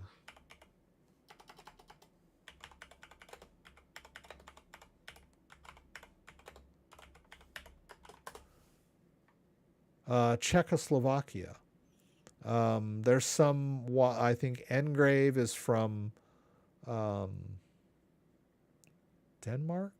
Where is Engrave? Belgium, right? Yeah, I don't concern myself too much with what country my wallet is made in. Maybe I should, but I don't. I feel like the wallet stands on its own, and it has to be tested, has to be given certifications, that kind of stuff. So yeah, I mean, you're not alone. I get a lot of comments on my videos that they'll say, "Oh, this is made in China. We can't trust it." Okay, fine. But if you don't trust Chinese, I think you're just like getting caught up in the narrative, right? U.S. good, China bad stuff, when the reality under the hood is that, we trade with them every day, right? We offshored a lot of our manufacturing over to that country. A lot of big companies like Apple are, their products are being manufactured in China. I mean, we're not at war with China, So anyway, how can I get rid of about 20K in Gala? I wouldn't know about that. What if you do both? Write down your seed and subscribe to recovery service. Can the device still be recovered the normal way, or will you have to? Yeah, yes, your device can still be recovered the normal way. The idea of the recovery service is you use it if you lose your own seed phrase. But if you have your seed phrase, you don't need that service. I mean, if you know how to recover your own wallet, it's just insurance, right? But you still pay for it. Yeah. So that's it for tonight, guys. Thanks for being here. I know we kind of rehashed some stuff we did last week. I tried my best to, monitor the chat and get to questions. I hope you guys enjoyed it. JDO and Dan, thank you so much for being here. Sorry, I thought you weren't here early on.